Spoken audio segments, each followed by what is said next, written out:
So New England. Now, keep in mind that John Smith, for example, used sort of interchangeably the phrase New England and Virginia. So, that's kind of confusing if you think about like the New England Patriots. We know where that is. That's up in Massachusetts, right? And that is exactly where we're talking about. We're talking about that part of the future United States, which is, North America's coastline way up the border there. Virginia, though, is the legitimate term for the Virginia Company's territory, which ended actually at New York. Okay. So if you got past Long Island, if you got past and actually they didn't even control that. The Dutch are going to end up controlling that.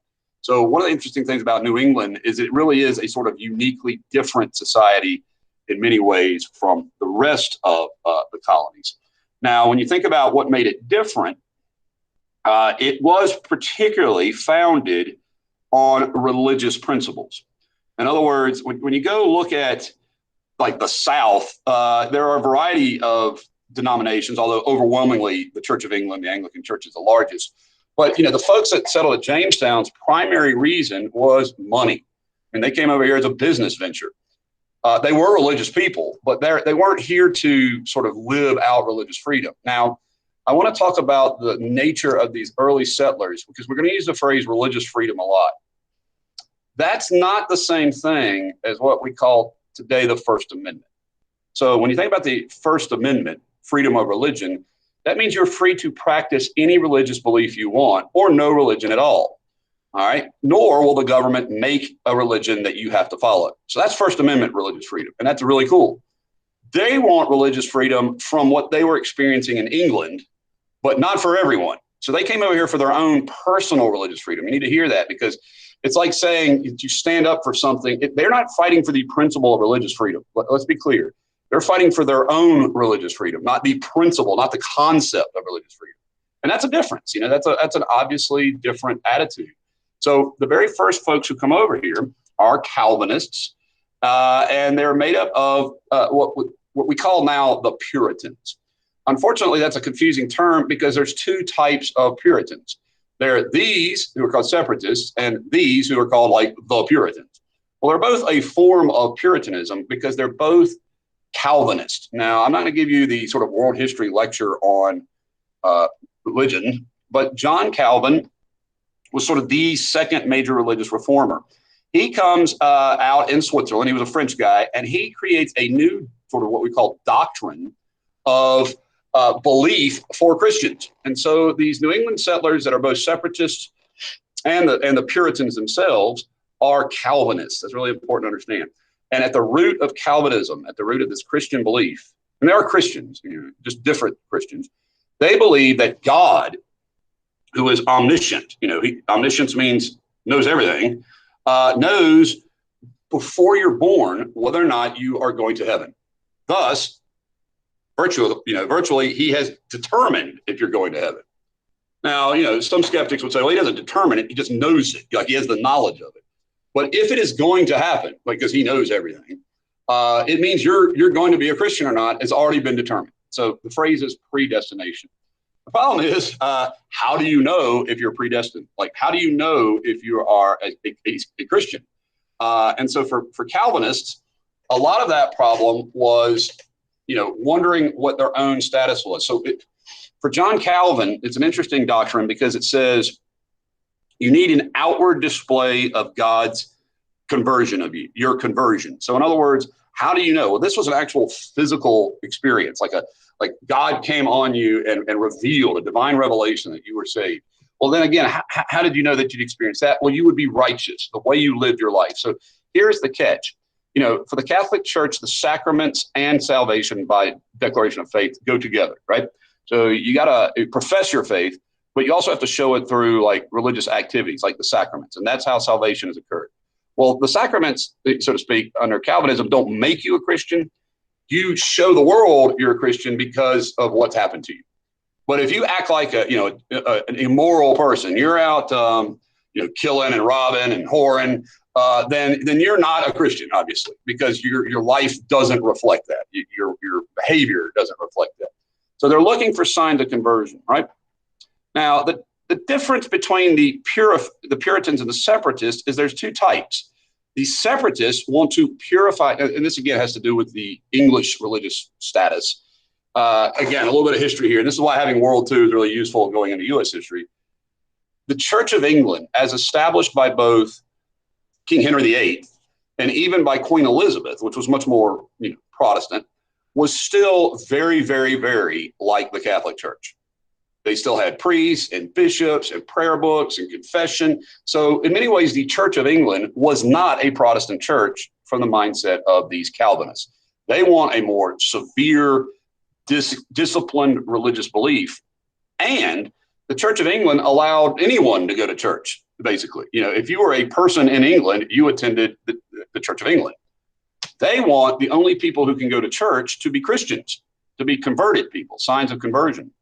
So they didn't like that they had to go to church on Sunday and sit with the damned, sit with the sinners, so to speak. They felt like that was corrupting the church and that the church was really not what it was supposed to be. So they want to, the word is purify the church of its impure elements. The problem is, it's like a marriage counseling. You have separatists who feel like this thing is so messed up, we should just get a divorce. We need to break completely. All right. But the Puritans said, if you really want to make the church better, you should reform it. You should improve on it. So try to think of one group is, basically arguing that we're here to make the church better. And we're going to do that by being, as one leader said, a city upon a hill, John Winthrop. The separatists were like, nah, you can't purify the church. The only hope is to split from it. Okay. Now, just a reminder, there is going to be a term for these folks, church in America. They don't call it the Puritan church. They call it the congregational church. So when you hear in your reading congregationalism or congregation, that's the name of the church in America. There are actually multiple Calvinist churches. Presbyterianism is a Calvinist church. There was the French Calvinists called the Huguenots. So Calvinism was very popular, but not particularly in England. And so these folks are going to want to leave. They're going to want to believe that they can't practice Christianity in the way they believe it should be in England. England is not equipped to have church. Keep in mind, the Church of England is what we call an established church, which means in England, you had to pay taxes to the church. Keep in mind, the Church of England is still the established Church of England today. You can't be the monarch if you're not an Anglican. So, this was a very big deal that they didn't like. So the separatists believe that and they had two words for their self, their identity. They called themselves the elect, meaning God has elected us, Christians, or as they were known at the time, the visible saints. Visible saints. So you could demonstrate literally through a test procedure that you had reached, the word is elect. So they actually had like pastors whose job it was to determine if you had enough outward display of an experience to exhibit conversion. So if you could do that, if you kind of showed that you were clearly a visible saint, then you would be fully admitted into the church.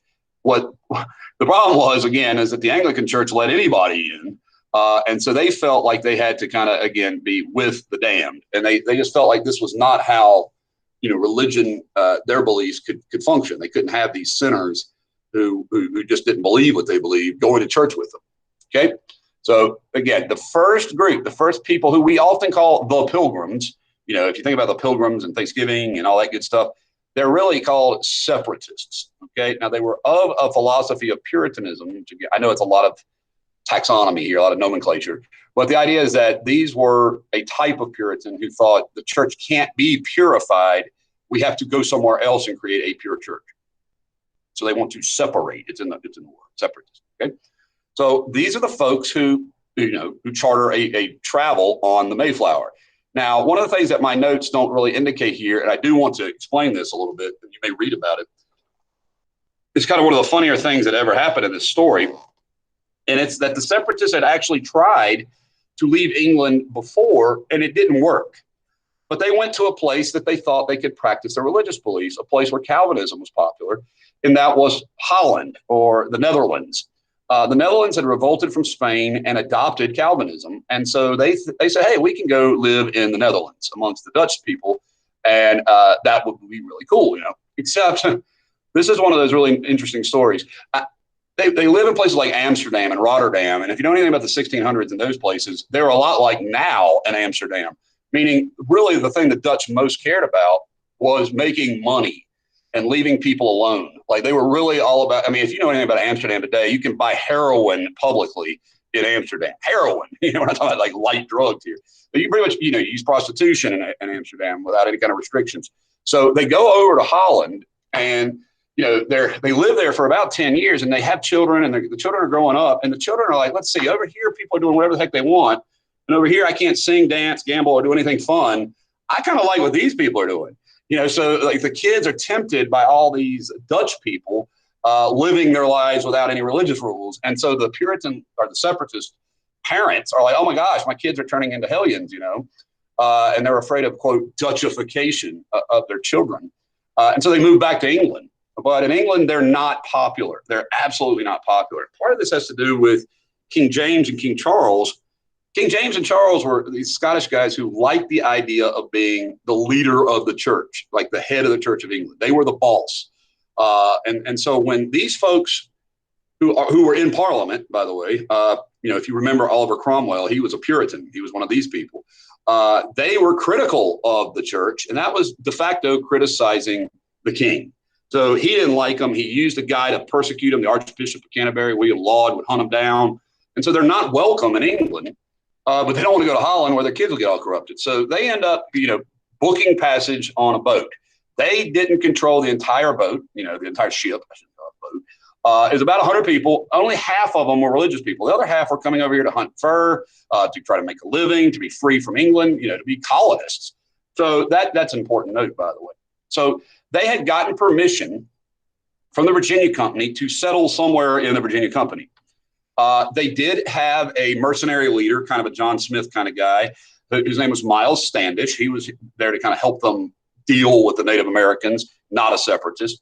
And so, pretty early on, it's clear that they actually didn't intend to settle in the Virginia Company.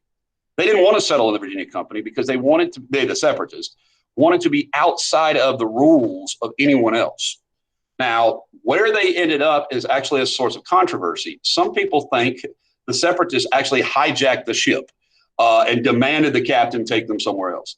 Other evidence argues that there was a storm and they got off course. Of course, these are legitimate captains. They probably could figure out how to get back down. But nonetheless, they're going to settle outside of the Virginia Company's territory. Plymouth, we looked up, was 600 miles away from Jamestown, and it was actually outside the reach of the charter of the Virginia Company. So they in essence were what we call squatters, kind of like the North Carolinians. They didn't actually have a right to this land, but they settled on it anyway. Okay, and they're going to set up a government, but they're concerned because half the people on the boat aren't separatists, which means just like what happens in Maryland later, they could very quickly be outnumbered. And they're alarmed about that because their whole purpose for doing this is to have their own place, to do their own thing. Okay, so this is where you have a landmark document written. Now, I want to remind you of something. This is not a constitution. A lot of students get that confused. There's nothing in here that says what type of government will exist in this Plymouth colony. So the question is then what is the significance of the Mayflower Compact, which is a very famous document? Keep in mind the House of Burgesses has already been established, so it doesn't even create self-government in the New World. But what it is a statement of self-government that has lasted for quite some time, because it's in essence a statement of what we call the social contract. These subjects agree, and if you come down here, to combine into a civil body politic.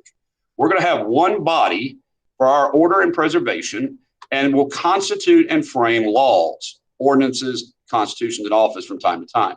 The Mayflower Compact is an agreement to abide by the laws that these people create when they get here. So this is the first sort of, open document saying we're going to make our own rules and obey our own rules together. Now, some argue this was to bind the non-separatists because most of the adults were separatists who wanted this. But nonetheless, this is a statement of unity. It's a statement of an intention to create self-government. So that's kind of a baby step. So we got down here in Virginia, the baby steps of self-government, the House of Burgesses. And up in Plymouth, we also have the baby steps towards self-government. And that's crucial because you don't get to democracy and republicanism immediately in American history. You have to evolve from English people. Okay. So again, and this is kind of summarizes what I just said, but you can read it.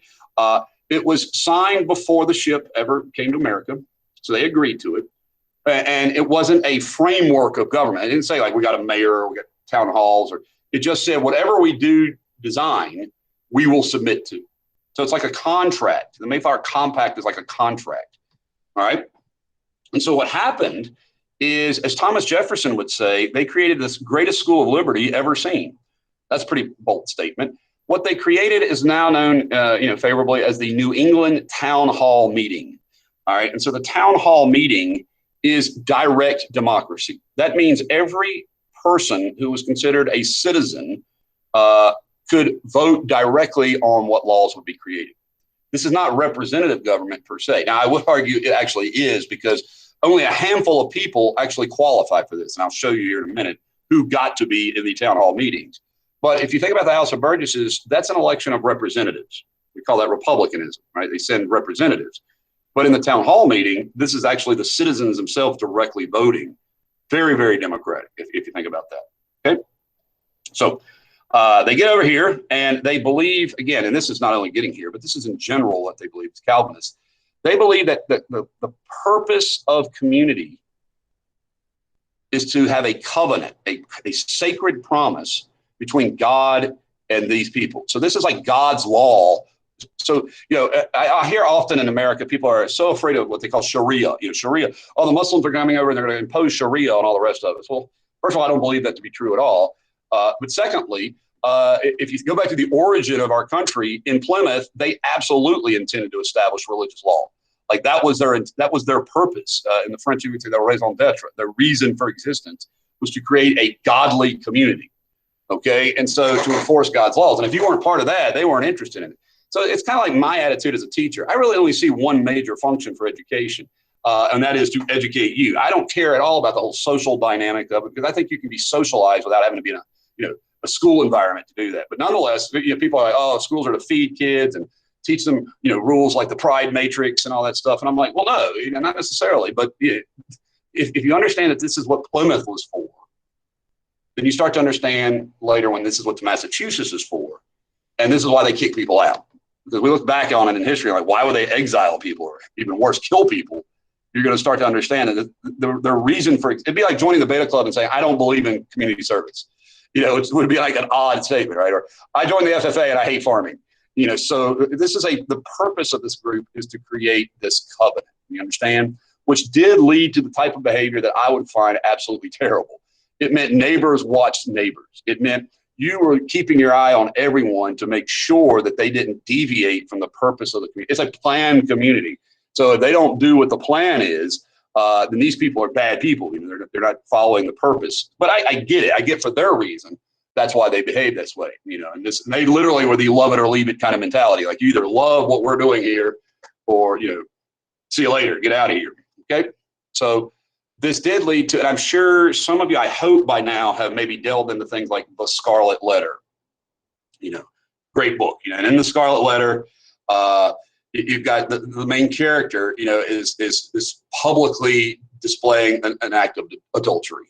Like she has to wear it as a red badge of embarrassment, of shame, of humility. So this is the kind of stuff they did. And again, looking back on it now, we'd be like, oh, that's terrible. But this was their purpose. This is their reason for doing what they were doing. Maybe you've read The Crucible, which is, of course, set during this, but written in the 1950s. And it's about this, the Salem witch trials, which become reflective of, McCarthyism and anti-communism. But because during anti-communism, everybody was watching their neighbor. Everybody was like, are you a communist? Well, in New England, this was, are you not a Puritan? Are you not a separatist? They have better success than Jamestown. They don't tend to eat each other, but they still have a very difficult winter. Now, I will say this. When they arrive, it's not the best time to land a boat in New England. But the towns that they arrive in are actually vacant. So they actually find villages. And they're like, oh, God left us empty villages. They actually say stuff like that. Like, look, we've discovered villages that nobody lives in. There was food growing, everything. So, oh, this is awesome. but it was very difficult and people got sick. But one of the reasons that I think is fascinating, they are different from Virginia for another reason. They came over as whole families. So like moms, dads, daughters, and sons all migrated together, as opposed down in Jamestown, just dudes, dudes everywhere. All right. So when the Mayflower goes back to England, nobody leaves. That's still, nobody leaves. That was part of the settlers. So they believe that they're here to stay. I'm going to show you in a minute. They have made contact with a Pequot Native American whose name is Squanto, who miraculously can speak English. It's not actually miraculous. He was enslaved and escaped and came back to America. But nonetheless, he can speak English, and he teaches them about what they've been doing. And so they survive into the next fall. And, they're making it. They're growing crops. But Plymouth will never be a big deal. Now, one of the things students seem to forget is that they have to make a living. They have to get money or at least survive. So one of the things they do, and this is the primary industry in Plymouth and in Massachusetts for a while, is fur trapping. So, if you're thinking about the first business of New England, they kill the beaver. They hunt beaver and they hunt otter and they hunt anything that is in the water or has nice fur, because this is a period in European history where fur wearing is not only a good idea because it's cold, but it's also a sign of status, a sign of wealth. It's like showing off your awesomeness wearing fur. Kind of still is in some part of our country. And then of course they do what all New Englanders end up doing eventually, it seems, which is fishing. But early on, fur trapping, fishing, and cutting down trees will be the primary industry of the New Englanders. So we tend to focus on their wealth secondarily. We normally it's church, and that's good. I mean, you should focus on the religious beliefs, but don't forget they have to they don't eat prayers. They have to make something, make money somehow. And so they're fur trappers, lumberers, and fishermen. Plymouth will never be an important colony, though. So they're like, why on earth is the Mayflower such a big deal? Why is Plymouth Rock such a big deal? The answer is not its physical presence. With only 7,000 people, it's later just going to be totally absorbed into what is called the Massachusetts Bay Colony. It's just going to be absorbed. Okay. But its real importance is the fact that it creates a precedent of work ethic and religious belief that becomes sort of a tradition in the United States. So what I mean by that is, when I was a kid, I grew up in a fairly fundamentalist home, Christian home. And my father taught me pretty early on that whatever you do, you better do as unto the Lord. Now, you don't have to believe that or not now, but what it meant was, if you're a teacher, you better, and I started out as a paper boy, which meant if you didn't do a good job as a paper boy, it was a sign of your immorality, a sign of being a weak person. And they get this from the New Testament. In the New Testament, the Apostle Paul says, whatever you do as unto the Lord. So if you mend tents or sails for a living, you better be an awesome tent mender. So the point of this is that what happens is these people become known as really, really diligent people, really, really hardworking people. And that becomes a tradition in the United States known as the Protestant or Puritan work ethic, meaning the expectation is whatever we're doing, if I'm a teacher, by gosh, I better work hard. And, I will tell you this, I'm not pleased if word comes to me that the people who share this occupation with me aren't working hard. It bothers me because I feel like it's immoral to a degree. It's unethical. Now, I will promise you a lot of Americans don't share that value, don't share that attitude. But at least a good chunk of American history, that's sort of like a hallmark, is how you work is a sign of not only your discipline, but also your faith. And so that was kind of an important contribution the folks at Plymouth made. Now, there's one name from Plymouth besides the name Squanto, who I'll teach you in a minute, that you definitely want to know, and that's William Bradford. Now, Bradford was a well-educated theologian and legal scholar. He, in other words, he was one of these really academic and kind of a Renaissance man in a sense. And the people looked to him of Plymouth, looked to him for leadership so much that in their annual elections, they elect him 30 times. So for 30 years, this guy will be the governor of Plymouth. And it is he that leads their sort of vigilance against both dangers from within, think non-Puritans or non-separatists, and dangers from without, think Native Americans. So he's kind of like their guy, kind of like their John Smith, if you will, the key, although much more significant to Plymouth than Smith is to Virginia. Okay. By the way, we have he also records lots of journals and diaries and letters that become kind of the written record of Plymouth. So when I was a student in high school, You actually had to read William Bradford, like you had to read Plymouth Plantation or A Model of Christian Charity or both. So these are the earliest writings of the American English people.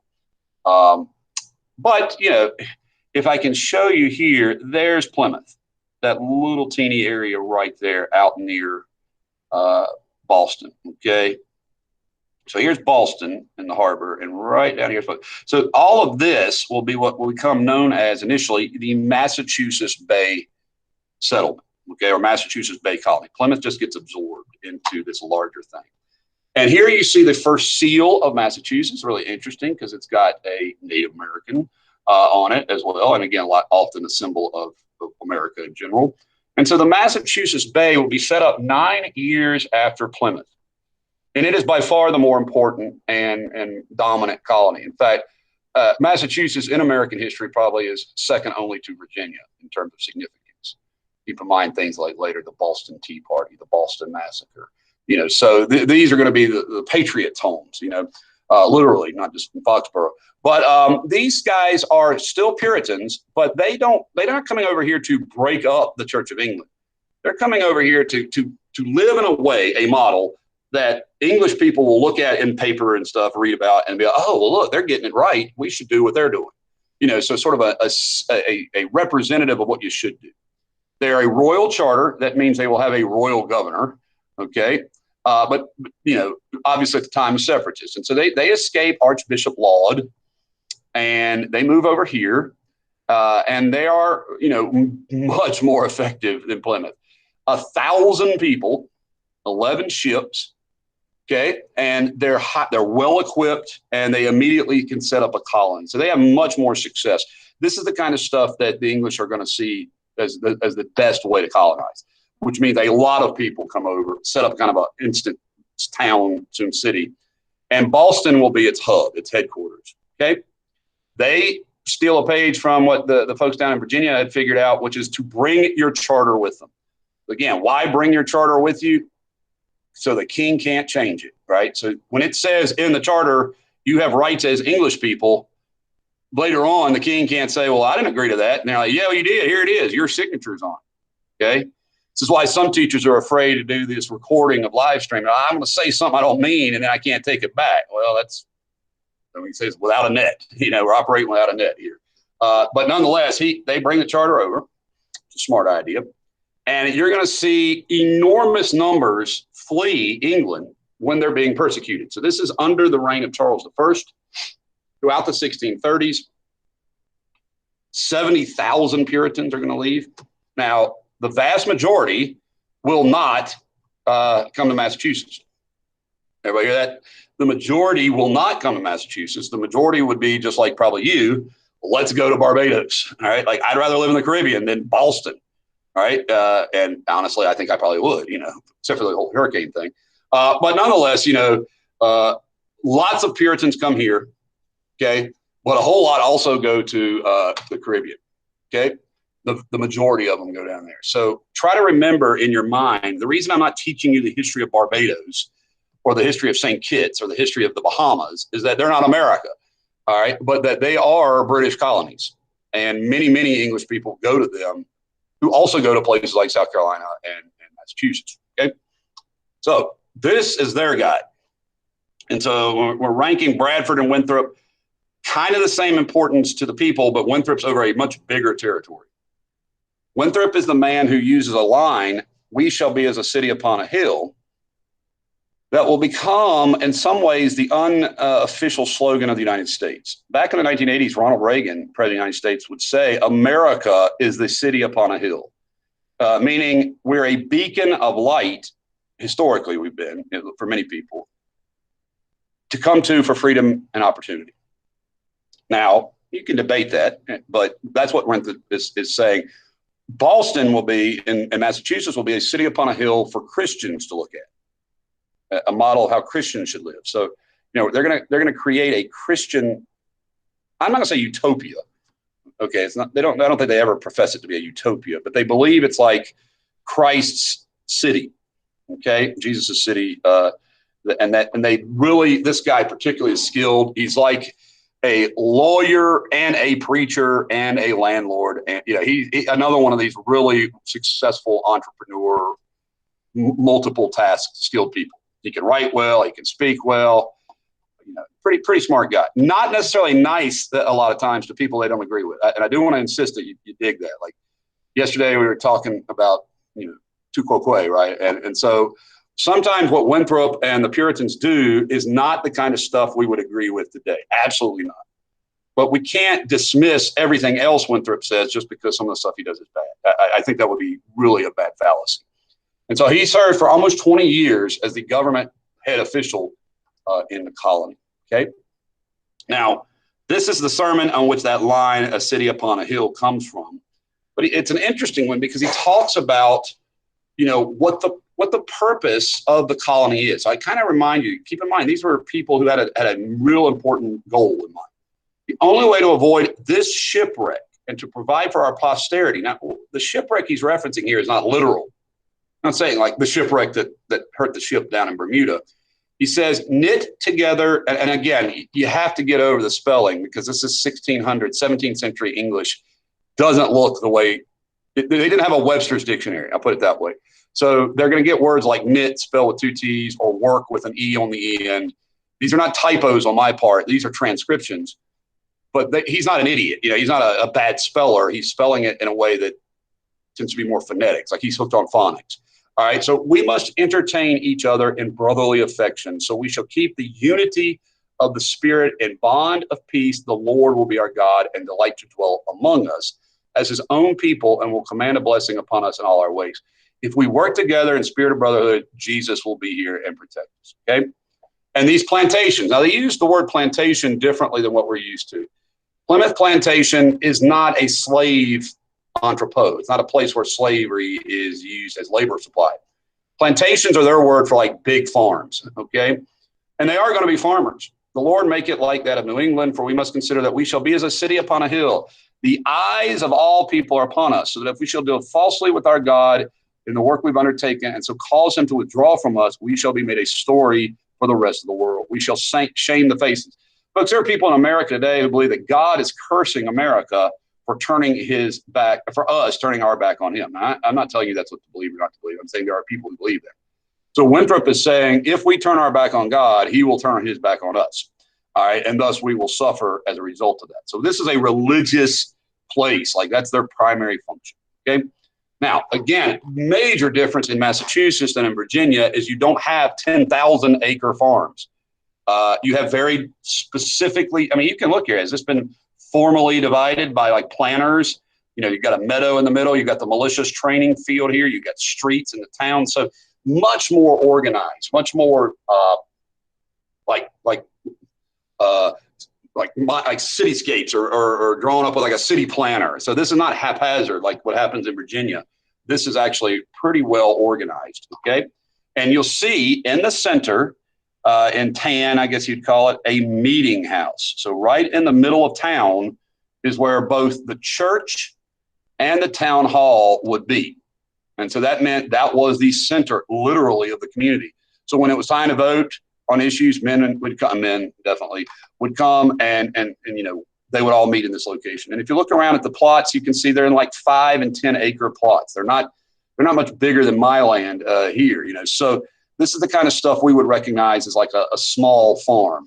But one of the other things they're going to do is start schools for their children really quickly. And that's pretty smart. Okay. So what happens in New England is fascinating. People live to over 70 years old.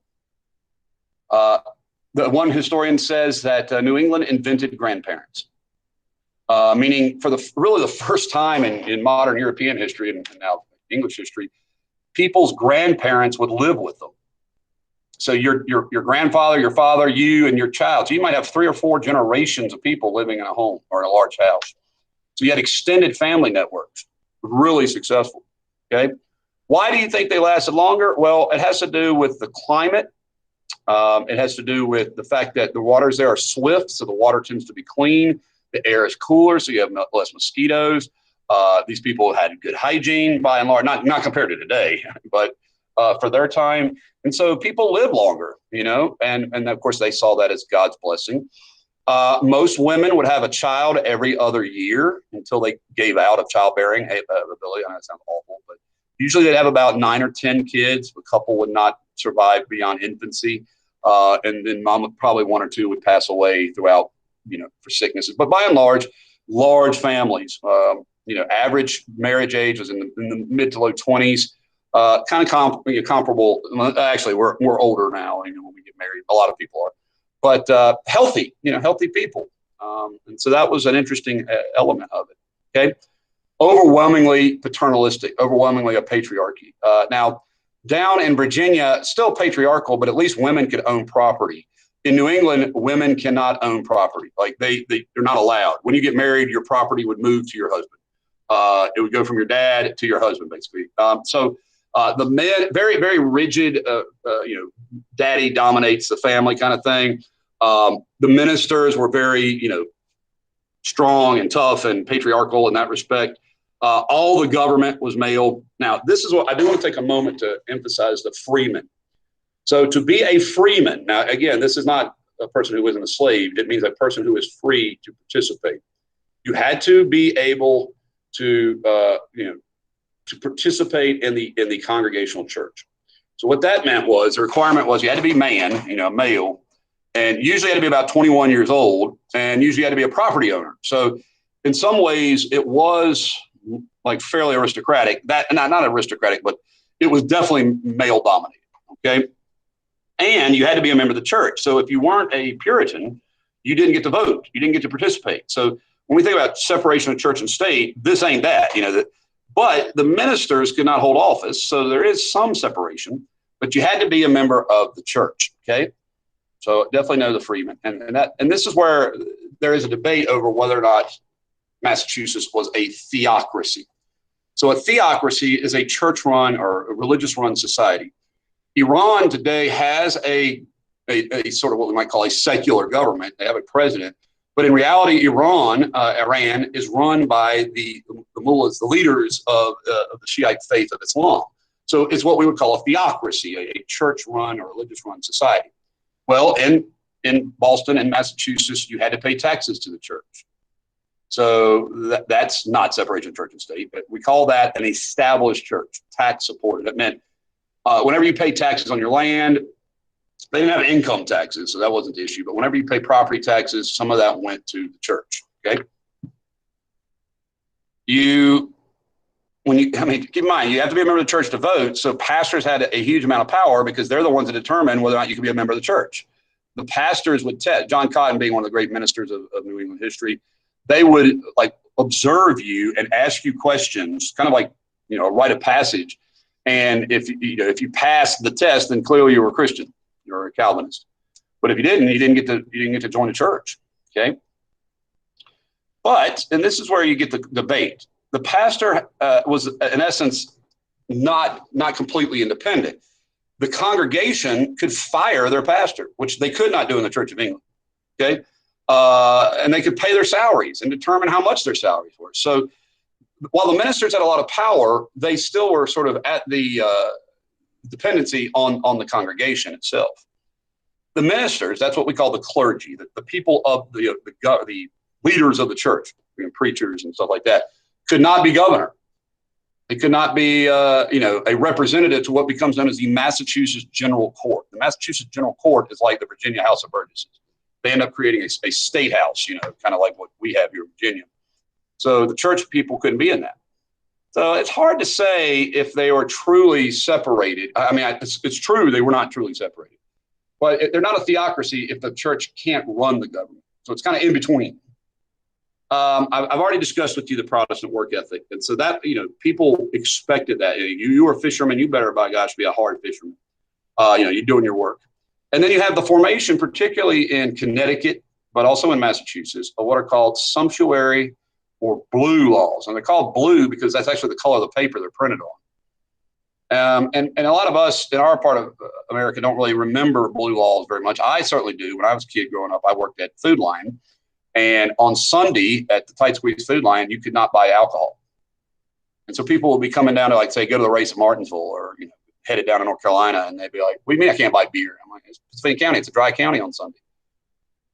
What it means is that when the people who passed that law, they wanted to, quote, protect the Sabbath. And so buying alcohol on Sunday to them was sacrilegious. So they made a law, an actual law to prevent that. So in New England, they had lots of like church laws to prevent gambling, dancing, blasphemous singing, which would be not church singing, lots of, no fun laws you might think of, okay? Which is like a lot of stuff here. Now, we're going to close today with our last topic, and that is people who did not agree with it, okay? People who did not agree, not entirely at least, with what happened. These are the rebels, so to speak, of New England. The folks who said, hey, wait a minute, I'm not sure this is really what we should be doing. People who were free thinkers, which I love free thinkers, but, they didn't, particularly there. So the first really famous free thinker we're going to talk about is a lady named Anne Hutchinson. So Anne Hutchinson, and again, I don't want to downsell the significance of guys like John Winthrop, really important guy. But Anne Hutchinson was a woman who thought for herself. Well, that in and of itself was radical. Women were supposed to be quiet, submissive, obedient. That was their role. They weren't supposed to speak up. They weren't supposed to say what they felt and thought, at least not in public, certainly not. Well, she came along and preached what she called antinomianism. Well, she didn't call it that. That's what they called it. I'm sorry. But what she preached, they considered a form of heresy, meaning God spoke to her, she claimed. So she believed that God communicated with her. Now, the church didn't preach that God couldn't communicate with you. They just preached that God communicated with men. God didn't talk to women. And what she did was raise a very thoughtful question. Now, I'm not going to advocate her point of view of antinomianism or not, but what she said is, well, if God has chosen you to be Christian or not, to be saved or not, to be predestined, then why does what you do matter? So she actually asked a question that's fundamental to Calvinism, which is, if you're destined to go to heaven, does what your behavior do even matter? And man, that really made them mad. Okay, they're like, well, first of all, that's heresy, because if you're not a good person, obviously you're not going to heaven. Like, she was turning their philosophical argument kind of on itself. And she was like, your life doesn't really reflect whether or not you've been saved if God picks you. But she wasn't saying you should do whatever you want. She's not advocating she was preaching, by the way. She had a congregation in her house. So like people, her husband included, would come and listen to her preach. And what she was saying is like, look, the way they're structuring our faith is wrong, and we should do it differently and not worry much about this. Now, she wasn't running around saying, free love and do whatever the heck you want. But, this was kind of challenging it theoretically, intellectually, Well, Winthrop gets word, the guys get word, back up in Boston, and they're like, this one's got to go. So they put her on trial, and she actually, debated with the pastors successfully, she would argue. And she claimed that God spoke directly to her, which again, that undermined the Puritan doctrine that only these leader types could make this decision. So this is what I'm talking about when I say, like, they didn't really believe in the principle of freedom of religion. They believed in the principle of freedom of religion for themselves, meaning you better believe what we believe, but we're going to come over here where nobody else has to believe it. Okay. The problem is that she is threatening the very nature of what their community is. So they banished her. They said, out, you're exiled. And so she moved to Rhode Island and then on down to New York. While she was living in New York, she was killed with her family by a group of Native Americans in a fight. They killed her. John Winthrop said, well, look, there's the evidence that God didn't like this woman. John Winthrop said God killed her. Like, her teaching is radical, and God punished her for that. So, not a particularly bright spot in the narrative, but, the question I always like to ask students is, like, would you have exiled this woman? And usually students are like, well, of course not, freedom of religion. And I'm like, well, would you kick someone out of your club if they were totally against what your club was for? So in other words, if you formed like a group whose job it was to clean up the road, and then somebody joined the group who started littering every time he went out with you, would you say, okay, it's time for you to go? But, we live in modern times where people's religious beliefs shouldn't undermine our country. But, this was 1630s New England. This was not today. So I would definitely know Anne Hutchinson. Now, your book doesn't talk about Mary Dyer, and I think that's a mistake to leave her out, because I think she's as important as Anne Hutchinson. Now, Mary Dyer was another woman who had the audacity to preach. Now, she was what we call a Quaker. Her type of religious beliefs were not consistent with Calvinism. She was a Quaker, as was her husband. And, later on when her child dies, or she has a baby who's stillborn, it's disfigured. And so Winthrop is going to have the baby's body dug up and displayed, and it's going to look like a monster. And he's going to be like, look, this is like Satan's child. Again, that's kind of creepy and really gross. But, these guys are trying to really prove a point. Now, she was banished and was preaching Quakerism, which is like, hey, work with the Native Americans, and God is love, and you should be loving and kind. And they said, well, look, you can go preach that somewhere else. Stay out of our town. Stay out of Boston. Stay out of New England. And so they banished her, and she came back. She came back and kept preaching it. These are my beliefs. And so they put her on trial and executed her. She was hung in Boston. And her last line is kind of straight out of like Luther. She says, I come to you basically free from guilt, only for you to repeal unjust laws against us. I am not going to repent. I'm not now to repent. And so they killed her. And again, capital punishment is something that we look at today. I mean, we only do that to murderers and rapists, but you threaten God, they believe that was worthy of capital punishment. By the way, the folks that were executed are called the Boston Martyrs. A martyr is someone who dies for their faith. So Mary Dyer is considered the leader of the Boston Martyrs. And our last person, I believe, for you today is Roger Williams. So Roger Williams is different from the other two ladies. Roger Williams was like a super Puritan, like a hyper Puritan, okay? But there were some major distinctions between him and the other Puritan leaders. Now, he was a minister in the town of Salem. This is not the Salem witchcraft trial, Salem. I mean, it is the same place, but not at the same time. Okay? Salem was one of the key towns early on. And what he believed was he was not really a Puritan. He was actually like a separatist, even though he was living in the Puritan Massachusetts Bay Colony. He believed, and one of the things I really liked about Roger Williams' reasoning for this is that he believed, and I want you to take note of this, he believed we should have complete separation of church and state. Okay, well, that's kind of cool. Well, I believe. But his reason for believing this was he believed if the church was involved in politics, in governance, the church would become corrupt. Everybody hear that? The church would become corrupt. So in other words, he wasn't separating church and state for the benefit of you to be free from religion. He was separation of church and state to make sure that the government didn't corrupt the church. And in my experience as an American, whenever the church gets involved in politics, it has an ugly reaction. Because politics is an ugly thing. It's dirty. So sometimes our worst behavior. And, what I find a lot of times is people will sacrifice their religious beliefs for political gains. And that's not necessarily healthy, I think, for religion. And so he's arguing this is what's better for Puritanism. But then he gives like a really radical idea about the Massachusetts Bay Charter is that New England, is not doing justice to the Native Americans. They're not paying them fairly for their land. They're ripping them off. They're killing them. So he actually condemns what other Massachusetts are doing to the natives. This guy's like a hero kind of mine because he's like, hey, religion should be free, okay?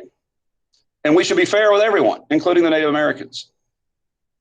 So naturally, they're like, oh, that's radical. And they kick him out. Okay, they exile Roger Williams. But he, unlike Mary Dyer and Hutchinson, does not have a sort of sad ending in terms of getting killed. Okay, he moves just south of Massachusetts to what is now called Rhode Island. It's not an island, but that's what it's named. And he created Providence Plantation, it was called. Okay, it becomes Rhode Island, Providence Plantation.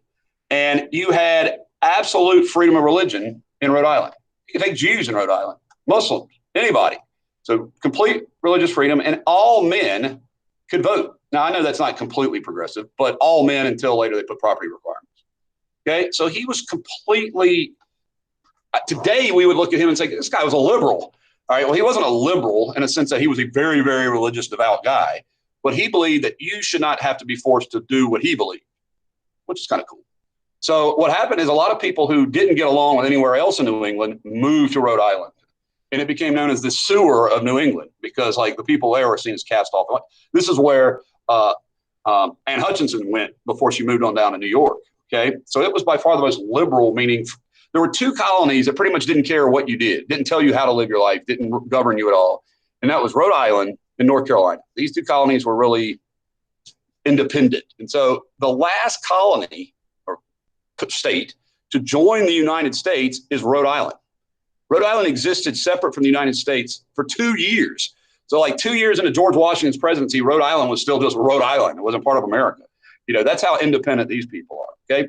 So tomorrow we'll look at how New England grows and also how there becomes warfare in New England with the native people that are there. Okay.